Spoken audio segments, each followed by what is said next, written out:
যেমন চট্টগ্রাম কিন্তু প্রথম 2-3টা ম্যাচ ওরা অ্যাডভান্টেজ পেয়েছে টসের কারণে, যেহেতু ওদের ভালো স্পিনার আছে। এখন আসলে যেহেতু এখনো ওয়ার্ল্ড কাপের অনেক সময় বাকি আছে, তারপরে দেখা যাক, আমরা যে কোনো সেটা ইন্ডিয়া হোক বা শ্রীলঙ্কা হোক আমরা সবসময় প্রস্তুত। প্রথমত এখনও আলহামদুলিল্লাহ এখনও অবশ্যই আমাদের অপরচুনিটি আছে। আর আপনারা যদি দেখেন, আমরা আসলে সত্যি বলতে পুরো টুর্নামেন্ট ভালো ক্রিকেটে খেলছি, হয়তো বা লাকটা আমাদের প্রেফার করতেছে না, এক্সেপ্ট চিটাগংয়ের সাথে ছাড়া আমরা বাকি 3টা ম্যাচ সুন্দর খেলেছি। গত ম্যাচ যদি আপনারা দেখেন, আমরা ক্লোজে গিয়ে আমরা হেরেছি। তো যদিও এটা আমাদের জন্য হতাশাজনক, তারপরও ওভারকাম করার যথেষ্ট সুযোগ আছে। তো এখন আমাদের লক্ষ্য অ্যাটলিস্ট টপ 3-4 থেকে কোয়ালিফাইটা নিশ্চিত করা, তো এই লক্ষ্যে আমরা ভাবতেছি। আপনি কি ব্যাটিং অর্ডারটি আপনি কি মানে ফিল্ড অফ ব্যাটিং তো উপরে ব্যাট করার বিষয়ে কি কথা বলছেন, যেহেতু টি20 ওয়ার্ল্ড কাপের স্কোয়াডেও আছেন, এই বিষয়টা নিয়ে কতটুকু কথা বলছেন কোচের সঙ্গে, বা আপনাকে নিয়ে কি প্ল্যানিং টিম ম্যানেজমেন্টের? প্রথমত আসলে আমি সবসময় বলে আসছি, আসলে টিমের কম্বিনেশনের কারণে যদি আমি লাস্ট 2 বলও ফেস করতে হয় যে ব্যাটিংয়ে, আমি সবসময় ওইটাই চিন্তা করি।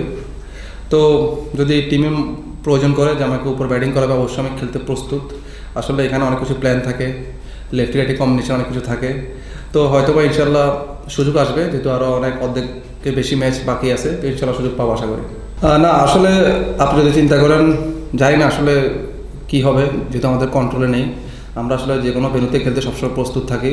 আর যেহেতু আমরা বেশ কিছুদিন আগে শ্রীলঙ্কার মতো কন্ডিশনে আমরা টি20 সিরিজ এবং পূর্ণাঙ্গটা সিরিজ খেলে এসেছি, তো আমাদের জন্য আরও অনেক বেশি অ্যাডজাস্ট করতে সুবিধা হবে আশা করি। তারপরে দেখা যাক, আমরা যে কোনো সেটা ইন্ডিয়া হোক বা শ্রীলঙ্কা হোক আমরা সবসময় প্রস্তুত। আর বিশ্বকাপের মতো একটা বড় ইভেন্ট, আমরা সব প্লেয়ারের মুখিয়ে আছে খেলার জন্য, হোয়াট এভার এটা যেখানে হোক। না অবশ্যই আসলে দেখেন, জীবন তো আসলে অনেক স্ট্রাগল করতে হয়, সেটা প্লেইং লাইফে হোক পার্সোনাল লাইফে হোক। তো আমি সবসময় চিন্তা করি, আগে হয়তো অনেক বেশি চিন্তা করতাম ক্রিকেট নিয়ে, যে আমার এই জায়গায় থাকতে হবে, আমি আমার রোলটা ভালোভাবে প্লে করতে হবে। তো এখন আসলে ওই জায়গাটা থেকে কিছুটা সরে এসেছি।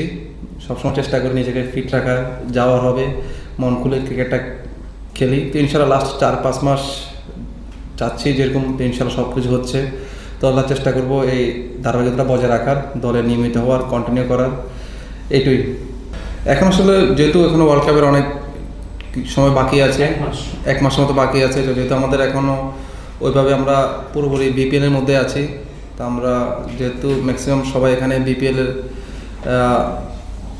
ইম্পর্টেন্ট প্লেয়ার, তো যেহেতু আশাস্বরূপ এখনও আমরা দলগতভাবে ভালো করতে পারতেছি না, তো আমাদের এইসবগুলো নিয়ে বেশি ডিসকাস হচ্ছে, কীভাবে আমরা ওভারকাম করে টেবিল টপে 3-4 বা টপে আসা যায়।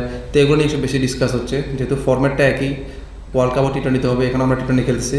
তো আসলে ওভারঅল আলাদা করে কিছু বলার নেই, যেহেতু আমরা একসঙ্গে এর আগে অনেকগুলো 2025 সালে আমরা অনেকগুলো সিরিজ খেলেছি। তো ম্যাক্সিমাম সব সদস্যই কিন্তু আমাদের ওয়ার্ল্ড কাপ স্কোয়াডে আছে। তো আমরা সবাই এক অপরের জানি, তো ম্যাক্সিমাম এখন আলোচনা বেশি আমাদের বিপিএল ঘিরিয়ে হচ্ছে। হ্যাঁ অবশ্যই, আসলে আমরা তো সবাই জানি মুস্তাফিজ আমাদের জন্য বড় একটা অ্যাসেট, এবং ওর সাথে ড্রেসিং রুম শেয়ার করতে পেরে, ন্যাশনাল টিমের একসাথে টিমমেট শেয়ার করতে পেরে আমরা সবাই গর্বিত। তো আমরা লাস্ট ম্যাচে তো আমরা রংপুরের সাথে খেলেছি, খেলা শেষের জন্য আমরা একসাথে ডাইনিংয়ে একসাথে খাচ্ছিলাম। আমি তো ওকে ডাক দিলাম আমার সাথে বসতে। আমরা যতটা চিন্তিত বা হতাশ, ওকে দেখে একদমই মনে হলো না, ও আরও মনে হচ্ছে রিল্যাক্স। ও সবসময় যেরকম গান শুনে রিল্যাক্স থাকে, ওরকম মনে হয়েছে। তো চিন্তা করলাম যে ও এত রিল্যাক্স আছে, আমরা এত চিন্তা করে লাভ কি, তাহলে আমরা রিল্যাক্স। কি গান শুনছিল? গানটা মনে হয় সোশ্যাল মিডিয়াতে কিছুদিন আগে শুনছিলেন, সেম গানটা সম্ভবত, বাট আমার এখন মনে নেই। অবশ্যই আমরা আসলে একটু স্পোর্টিং উইকেট চাই, যেহেতু যে কোনো ICC event batting friendly wicket হয়। তো আমরাও চাই চ্যালেঞ্জটা নিতে, 200 বা 210 এরকম চেস করার মনস্কতা যদি আমাদের ব্যাটসম্যানরা থাকে, আমরা যেন 170-80ও ডিপেন্ড করতে পারি, এরকম অপরচুনিটি থাকে। কারণ আমি ম্যাক্সিমাম যদি আপনারা কয়েকটা ম্যাচ দেখেন, এখানে টসটা অনেক ইম্পর্টেন্ট হয়ে গিয়েছে। যেমন চট্টগ্রাম কিন্তু প্রথম 2-3টা ম্যাচ ওরা অ্যাডভান্টেজ পেয়েছে টসের কারণে, যেহেতু ওদের ভালো স্পিনার আছে। তো আমি আশা করি কালকে দেখলাম হয়তো বা নতুন উইকেট দিবে আশা করি। তারপরও দেখা যাক, আমরা সবসময় চাই ভালো উইকেটে খেলতে, ফ্রেশ উইকেটে খেলতে। 180-90 উইকেট হলে তখন আমাদের জন্য কিছু চ্যালেঞ্জিং হলে আমাদের জন্য ভালো। আমরা যেহেতু ইন্টারন্যাশনাল ক্রিকেট খেলবো, সামনে যে বড় আইসিসি ইভেন্ট খেলতে যাবো, তা আমাদের জন্য আরও ইজি হবে যদি আমরা এখান থেকে ওই প্র্যাকটিসটা করে যেতে পারি। Thank you.